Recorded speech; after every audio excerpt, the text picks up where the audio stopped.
Hello, how you out there? This is Daphne Jones, the Smart Money Chick. Hey, thanks for being here, listening in on this episode of Grown Women Growing Wealth.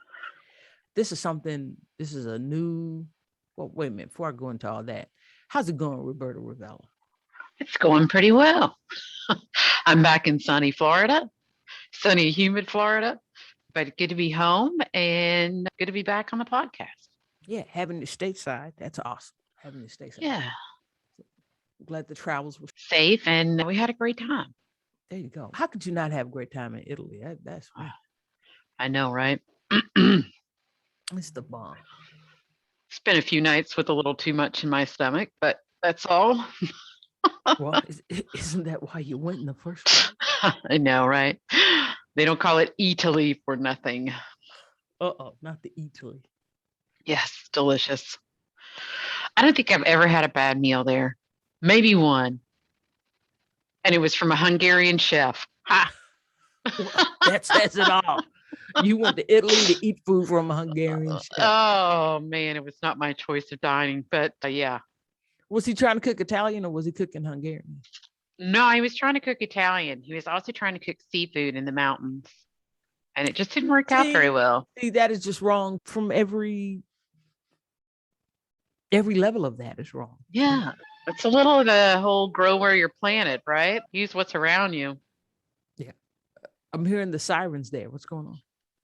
Oh, they decided to test our fire alarm today without letting anyone know. Okay. So are people like running out in the hallway naked? No, it's really weird. So there's a lot of old people here. I'm just going to throw that out. But they have a little sound system where they can talk to you through the fire alarm system. Mhm. So they let us know that they're just testing, but they usually email us days in advance. So I'm sure somebody's going to have something to say at the next condo board meeting. So are those things fun? Are they well attended, first of all? I don't know. We've never been to one. See? I know it's bad. So if all kind of on the core, we learned as a lieutenant, you better be at those the company commanders meetings, because the poor bastard that shows up late, they find out they're I don't know, the toilet paper lieutenant or some shit. You get the shittiest jobs. Yeah. Oh, Ballard's not here. We know who's going to be the voter registration person. Exactly. They're passing all types of rules. Exactly. It's funny. I just started reading a book called No True Glory. It was recommended by Stephen King. I went on a reading spree while I was on vacation. And I haven't read Stephen King in a while, but I picked up one of his books on my Kindle, and the protagonist was a Marine vet who talked a lot about. So part of the research for the book, Stephen King read the book No True Glory and talked to the people who wrote it, et cetera, and so forth. And so I picked it up. I'm like, that's interesting. Like for him I've never seen him recommend outside of fiction or ever really talk that much about war. Mm-hmm. And so I've had my face in that book for about 2 days now. Okay. It's just interesting to see it's written for some people who are on the ground and how just easy breakdowns in communication, how bad politics from previous wars affected new wars. Like so much went on in politics that looking back at what happened with Vietnam and how bad some things went, that they didn't want to make the same mistakes, but they ended up making political mistakes because they were looking back. Mm-hmm. When they tried to like overlay government people, ambassadors, etc., over the military. I can imagine that how well that went over. And the other thing was it's really hitting home, and I think probably a really good business lesson, is how much less force the actual military wanted to use than the American public initially wanted to use and the politicians thought we should use. Like when really bad things happened from insurgents and they were like, listen, if we come in and just punch these people in the face, we just created 30,000 new insurgents. We need to be precise in this. We need to wait. We need to bide our time and be smart. And the politicians would be like, this looks really bad on the news. We want shock and awe. And it backfired on them. So that to me is really interesting. You wouldn't think that a bunch of Marines would be like, hey, we need to slice and dice and be precise here and not create more problems. You think they'd be the first ones to go, okay, let's punch people in the face. And they weren't. No. At least not according to this book. No, that's because it's people who have views of the Marine Corps. And I guess some of that is our fault. But because Marines are the smallest force, we have to be very smart in how we apply resources and people. So you have to get the job done, but you have to do it within the resources you have, which is also a business lesson. Mm-hmm. And punching people in the face and shock and awe when you can accomplish the mission doing something else is smarter weapon. So that's really what being a Marine is. When it's called for that we have to do it the hard way, that we've got to cross 150 yards of airfield to get to the other side because it's required under fire and things of that nature, then the brute force tactic is what it is and has to get done. But if we can do something else that's going to cause less injury and the usage of manpower and treasure and things of that nature, then we'll go for that route also. So sorry about that.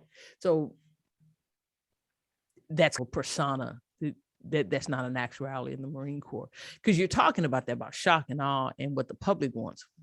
Mm-hmm. I'm reading a book now, Grant. It's by Ulysses S. Grant, mm-hmm. And it's by Ron Chernow. And Grant made his bones as a young officer in the Mexican War, the Mexican-American War of 18, I think it was in the 1840s. And that war was brought about. That too was a political war. Mm-hmm. And the officers, because it's a who's who of who fought in the Civil War, of who fought in the Mexican-American War. And almost from the actual commander, Zachary Taylor, and then even later Winfield Scott, and then you got down to the junior officers, Grant and Lee fought together, and Pickett and so forth and so on. They thought this was a bad thing. They thought this was a war. We were picking on people. We were doing, it was strictly a war of imperialism. Mm-hmm. But to get back to your first point about treating people badly and being magnanimous. And Grant first saw this from Winfield Scott and Zachary Taylor in this war, where there were times where they won the battle. The Mexican generals capitulated, and they allowed the soldiers to keep their arms and their horses to return home. And okay, because you see this in Grant, what, 20 years later at Appomattox. Yeah. Where, okay, just promise not to fight anymore. Keep your horses, keep your sidearms, because necessary. And just go home. Just go home. No imprisonments, no hangings, things of this nature. And so what's interesting is that this is where he learned those lessons. Because often you get, what I've seen of Grant is that you get that picture of him at Appomattox, or him. Mm-hmm. How did this person come about? This leader that managed to harness all that the Union had available. And with that became something that how he harnessed all the things that were available within not just the army, but the whole fact of the Union, the railroads and the supply chain and things like this, to help defeat the South, that the other previous generals before didn't do that. And that coming in his development. For instance, he was placed in charge. He was a quartermaster for a long time. So he learned how to move a large amount of people and keep them fed and so forth and so on. And for instance, he was in charge of an expedition that went to Panama. The stuff he didn't know before. Okay, so these skills, this is how they came into play when he actually was supreme commander of the Union forces and so forth. So it's a good book. Yeah. It's a long one. So we're just up to the Mexican-American War, but yeah.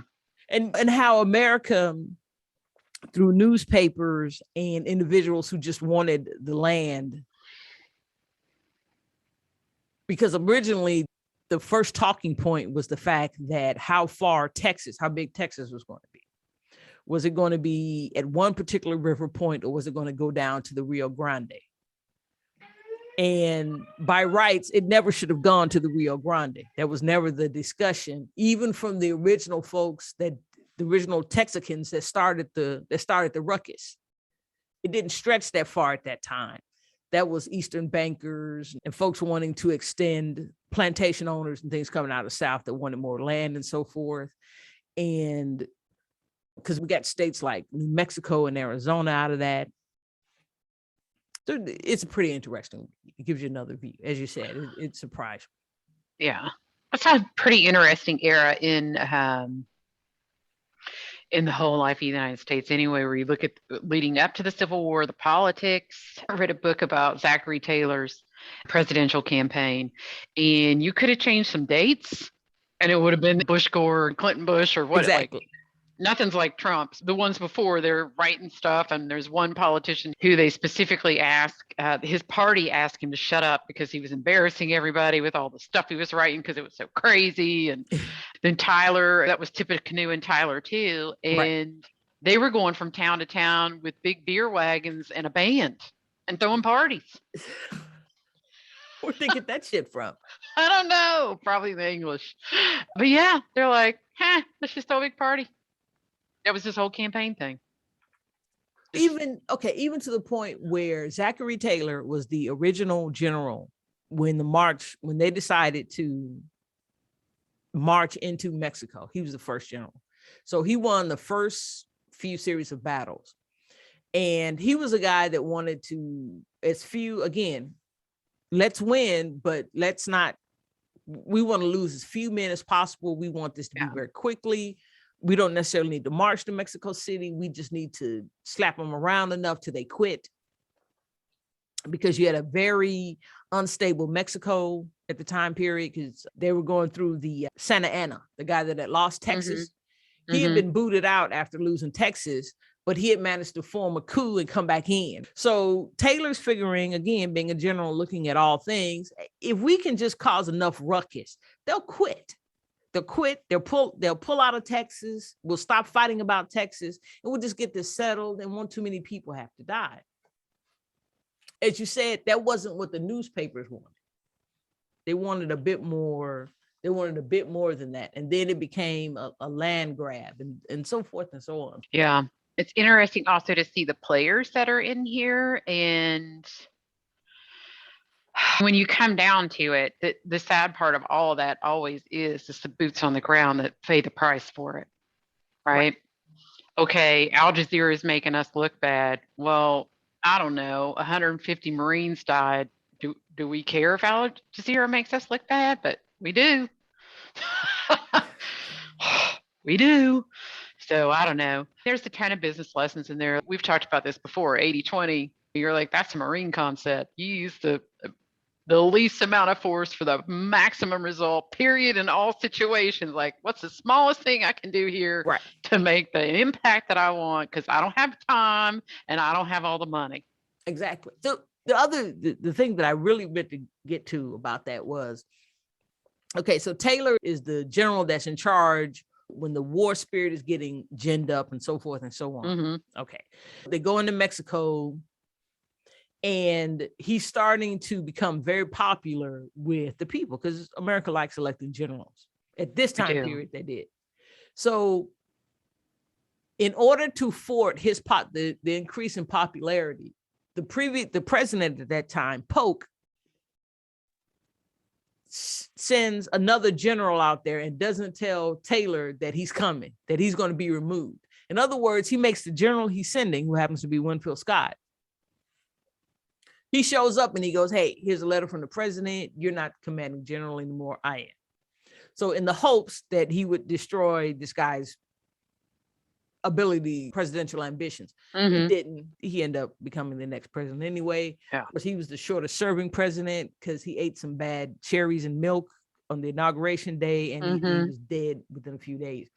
So, but the point that you're changing generals midstream, you've got an army in the field, they're actually in enemy territory.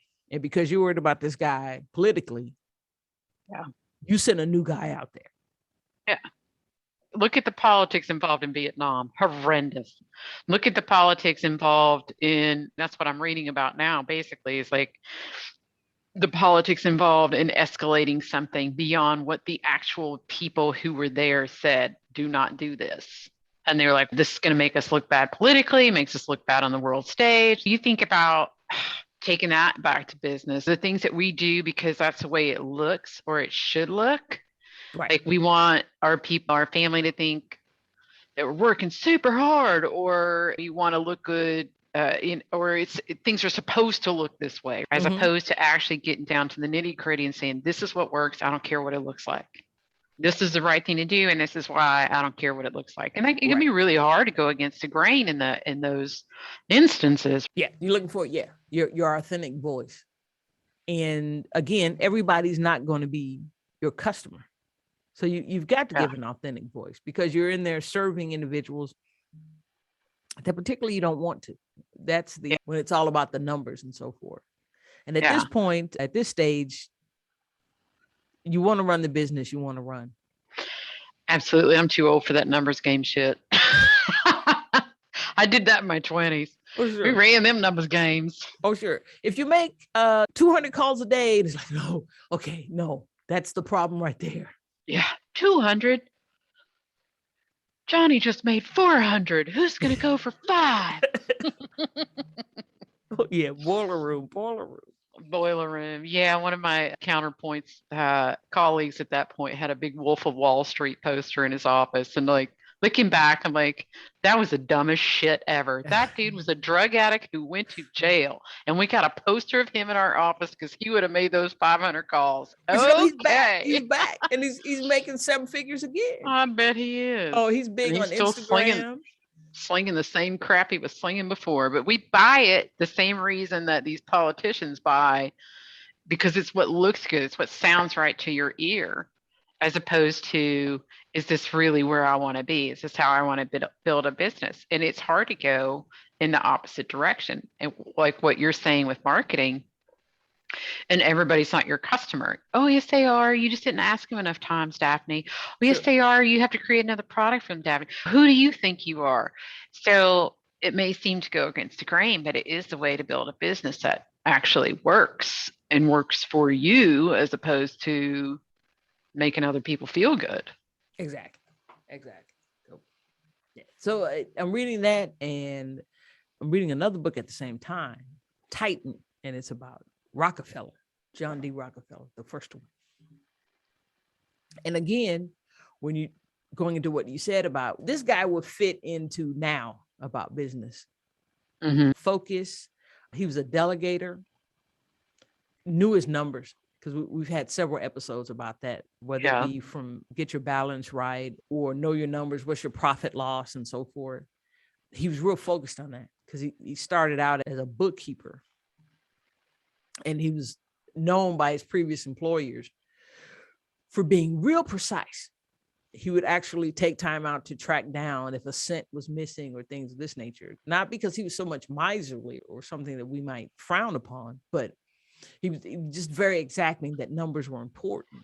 And eventually it's what set him apart and made him possibly one of the richest people ever.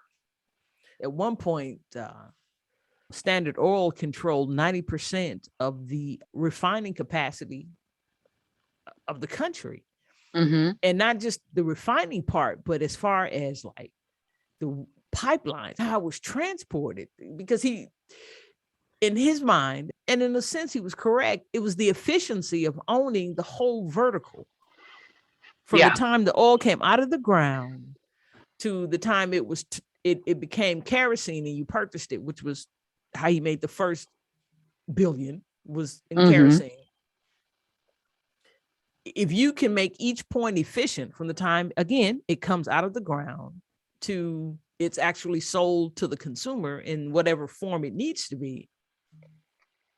If you could, a penny saved, not necessarily a penny earned, but you improve efficiencies. And your profitability. I'm going to buy up all the refineries. And when I build my refineries, they're going to be world class. They're going to be the best they can be and we're going to run them the best we can be, because as we save here, it increases the bottom line. So, yeah. And he had no problem not being the smartest guy in the room. He preferred not to be, actually. And he was the last to speak in all his meetings. That's interesting. So that's a pretty good book too. It's Chernow again. I like how Chernow looks at an individual. The author. Yeah. Because I read several of his books. I've read his book on Washington, Hamilton. And it's a modern take on what they did, not trying to revise history or to give you, these people are clearly in their time, but let me show you what they did. And that this is pretty good. It would be even pretty good now.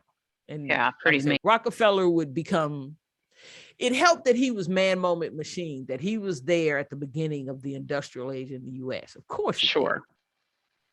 But you can see this guy at the start of the internet becoming a billionaire also. If you look at people who take over their verticals, right? Google, you're not going to break Google. I don't care. Google and YouTube together. You start whatever video service you want. Not happening. There's some other ones out there, obviously, in the tech space, but I know there's something to be said for being number one in your vertical. I think the thing there, and this is a lesson I actually learned this year, Richard Koch would call that a star business. And he's a billionaire as well. Actually wrote the original 80-20 book and started, he didn't start Bain. Maybe it was Boston Capital. I can't remember, but he worked at a couple of those big consulting firms and then started one of his own. And 80-20 came about from him because he had started one of his own to not have to work so much and then ended up working like a crazy person. But anyway, where was I going with that? Oh, Star Principle. It's a Boston consulting group. I mean, it's being number one in an industry that's growing at 10% or more per year. So if you think about that, like when I think about that for myself, I'm a business coach. I don't feel like I'll ever be number one in the business coaching industry, or do I even want to be? But I'm missing the point, right? So you take that vertical of business coaching and you niche it, which for me at the moment is real estate agents. So do I want to be, am I the number one business coach for real estate agents? No, I'm not. Do I want to be? Not sure. We'll see what happens. But then you pull something out you pull a problem out that you want to solve within that. The problem that I'm solving is for all these agents that are being asked to negotiate their commission. The problem isn't really commission negotiation. We know that. The problem is they haven't picked the right clients, their marketing message. They don't know these things. Not saying they're stupid, just things that you've never been told to do. So when you slice that little sliver off of real estate agent coaching, I could easily become number one in that market. Easily. And growing by 10%. The problem itself is growing enormously every year as tech and SaaS companies try and take over the real estate market. Same as what you're doing in financial coaching. Now, are you going to be the number one financial coach in the world, growing at a 10% rate per year? I don't know. I don't even know if that's what you want to do, but you can take a slice of that and say, hey, for those people who are grown women, they're entrepreneurs, they feel like they started too late, they're way behind in retirement, you could easily become the number one person in that vertical. If you have these pain points, this is me, lack of confidence, how to gain information, I don't think I can save, no retirement. Yeah. And is that problem growing? Not just necessarily the industry. There are people who argue that real estate agents or real estate sales is shrinking. It's not. It's changing shape. Right. Yeah. It's like saying cab companies are going away. No, they didn't. They just changed form. And cabs are still out there. You just got to deal with Uber now. So if that problem is what's growing, is this problem getting bigger and bigger as millennials start to get into their 40s and they're still paying student loan debt? The problem that you're trying to solve for these people is only going to get bigger and bigger. Yes, because they see themselves as disposable income getting smaller and smaller. Yes. And that problem of the student loans, that's going to change because it's becoming a massive headache. And you're starting to, it's now becoming a conversation. Do you really need to go to college? And that's what's going to change that. Yeah. Yeah. But to get back to the 10% growth and so forth, you do have to see where your market is. Mm-hmm. You have to look and you have to listen to see where your market is, and then have the courage to go for it. Because is it the massive numbers? And then you have to ask yourself, are you the value folks? Are you Walmart? Mm-hmm. Mm-hmm. Are you Walmart? Yeah. Yeah. Or are you that boutique cupcake shop? Because you got to ask yourself, which one am I? And I don't want to be the low cost leader. I don't want to be Walmart. No, I think it's difficult for individual entrepreneurs to be the price simplifier, right? The one who's doing almost the same, but way less cost. Mm-hmm. And I guess it's possible, but I'm with you. I wouldn't want to be in that genre. Because in your area, that would be that, because things are changing. And when you're looking at the Zillows, and I think I can't recall the other one I heard on the radio yesterday, where we're just arguing, where you're arguing commission. So you're arguing, mm-hmm. So you're being low cost mm-hmm. leader. Mm-hmm. Yeah. And you're advertising 1%. You're not going to beat those guys. Yeah. It's much in my previous area of life insurance. You're not going to beat Select Quote. You're not going to beat them. Because of how they've developed the business. And if that's what you're going for, So what are you offering that's a bit different? So it's tailoring an insurance policy, because I'm not anti-Select Quote and those other things, but you need to develop a relationship with your insurance person. And some people do and some people don't. Right. And that's up to the insurance person of what they're developing and how they're doing the product. But then that's also with real estate agents. Why don't you keep up with your folks? Because in America, people buy multiple houses. Yes, they do. But there are also, and this is a hard thing for a lot of people to swallow. I know when I was still in mortgage and Quicken was starting to do this, it's a hard thing to swallow, that there are people out there who only care about price. They do not give a shit that you have more experience. Mm-hmm. They don't care that the process is going to be easier. They don't care that you're nicer, cuter, older, more educated, harder worker, more caring, have better. They don't care. They want an eighth lower in rate, and that's it, period. It's the same in the real estate. It's the same in life insurance. There are some people, they don't want to talk to you. They want the lowest. You could tell them till you're blue in the face, this isn't the best thing for you, even though it's cheaper. They don't care. They want cheaper. They want cheaper. I say, as I said back then, and I say to realtors now, let them have it. Right. You need to walk by those clients. You need to keep it moving, because they were never your client to begin. Just start with. And that's the key. Yeah. It's the ones who don't know better, who are being told, hey, you're going to get the same service. You're going to get a detailed life insurance policy that really works for you, and it's going to be super cheap, that are basically being lied to. Redfin agent can do check boxes just as good as any other agent. Sure, they can. But if they were the caliber of agent who can make it in their own brokerage, they wouldn't be sitting behind a desk taking 1%. I'm not disparaging those people. There are some people, that's what they want to do, and God bless them, go do it. But for the top 1% of agent, top 10% of agent, if you really need a good realtor, you need to pay for it. And there are times, yeah. Not that there are times, but that I can't imagine. But then I didn't find a good realtor. I had to go find my own house. Mm-hmm. And so to say that I had a good assortment and things of this nature and might not have moved somewhere else, I can't. That may have been possible because I had to go find it myself. Yeah. Because the communication just wasn't there. They weren't hearing me about what I was looking for and things of that nature. Which is also what leaves the door open. If you want to go back to, you can, I'll say in the mortgage business, there were plenty of mortgage brokers, mortgage bankers out there who were just cashing checks. They could care less. Mm-hmm. So you don't police yourself as an industry you're going to get policed. And the mortgage industry got severely policed in 2008. But also, you see these SaaS companies, these software companies coming in now, and they're just pouring money into advertising and saying, hey, use this phone app and you don't have to deal with that loan officer who's trying to make it to where they make all this money and cash the check. The unfortunate issue is there's always a little bit of truth in those things, because there were people out, and there are still people out. Same with realtors. There are still realtors out there who don't return phone calls, who don't really care. Right. I mean, it's any industry, right? Insurance brokers, pick one, CEOs of companies that don't care about anybody. They just want their golden parachute way out the door. But I think for people like us who are entrepreneurs and who do care about what happens, it's almost like a little bit of an extra mantle to carry, that you got to police your industry and make sure that you're up in that top 1%. Yes. And it's always learning and growing and taking time out to learn, because you only got 24 hours in the day and you're sleeping 8 of them.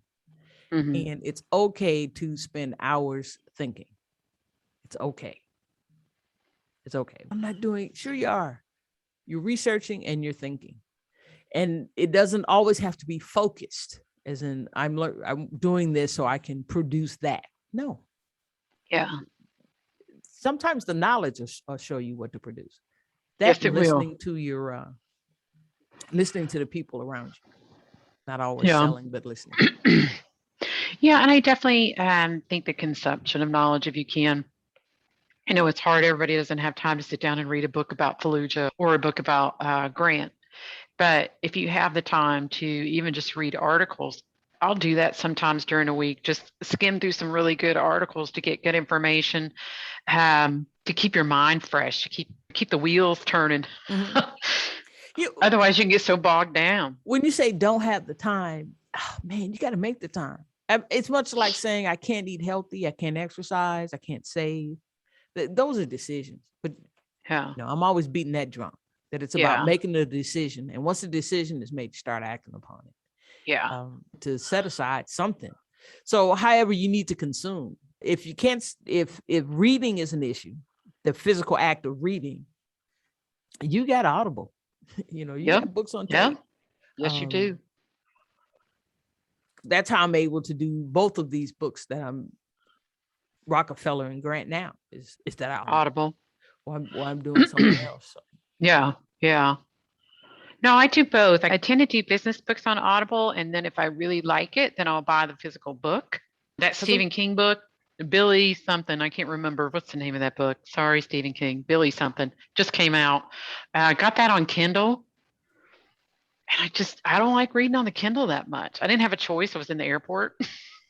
The Kindle, if I can actually get a physical book, the Kindle's cool, like particularly when you're traveling. Like you said, you were in Italy and you're traveling on an airplane and it's easier. You get the Kindle and you can carry literally hundreds of books, and everybody, the books are marked properly. You're going to get back to the same page. So I got a Kindle too. But it's a special luxury when I can actually sit down with a book, open it up. Excuse me. Yeah. Take time out and read like that. And feel the pages. Yeah, I ended up reading, I haven't read that much in a while. I read 2 novels that were recommended. One was called The Tattoo Artist of Auschwitz, which is a novel, but it's based on a true story. And in the end, the lady had interviewed the family. And I was dying to get to the end because I wanted to know what happened, but I didn't want to look at the pictures because I didn't want to ruin the story. And there was that one. Another one was called The Nightingale. Excellent book.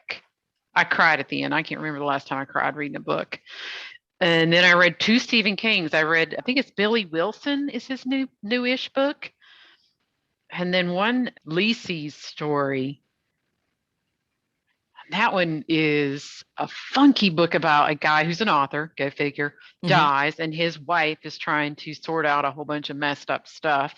And he had an extremely vivid imagination. Imagine Stephen King writing that book. Okay. But really good books. It was just nice to have the time, like you say, to make that time and really get into to some reading. We were just on that on a podcast and being interviewed and talking about content creation. I think reading other people's content, be it books, articles, blog posts, emails, is so important in creating your own content. It is, because you don't want to get vapor locked, where you're just talking about just one thing, and because your people that you're talking to is not just one thing. Yeah. So, for instance, because I wanted to mention that this is something we're going to be doing every 4 to 6 weeks here on our podcast. It's just us talking to each other, interviewing each other. And it could be free form. We could spend time talking about books, or we could spend time talking about recapping episodes or some business thing we picked up. Because we've gotten 40 episodes in now. So that's pretty cool. Because your average, we have more coming. Yeah. Because your average podcast only goes about 7. So we're doing pretty well. And we're getting close to a year now, which is awesome. That we're going to be, because in October, it's going to be a year. Some changes we're making.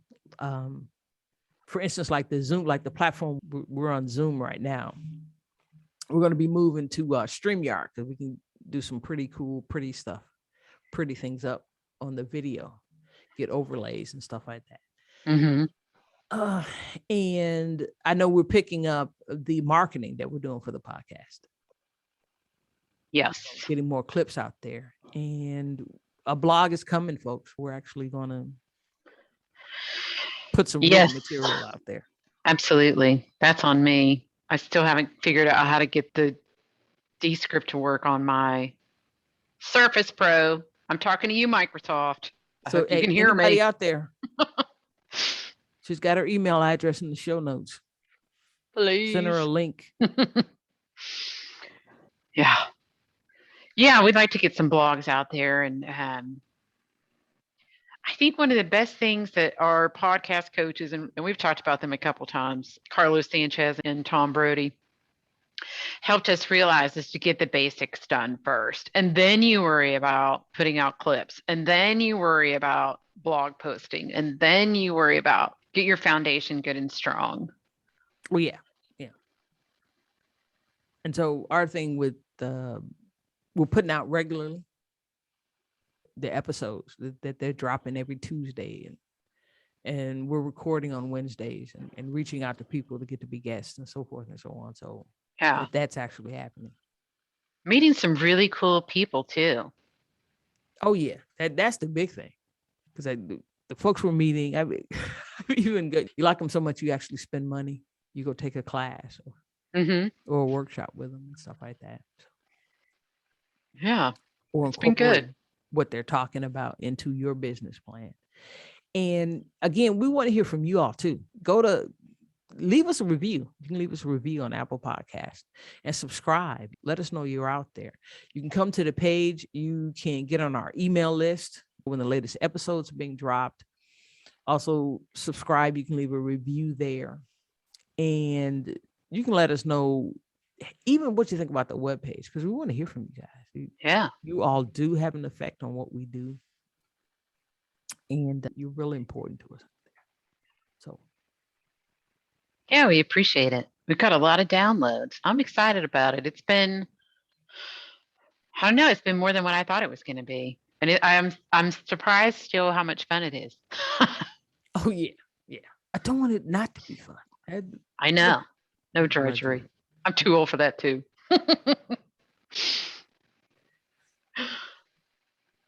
All right, Daphne Jones.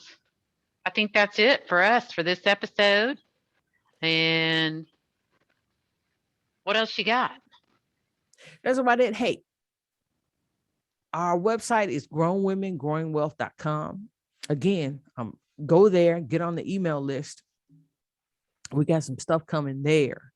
And the best way to catch up with me is on Instagram, The Smart Money Chick.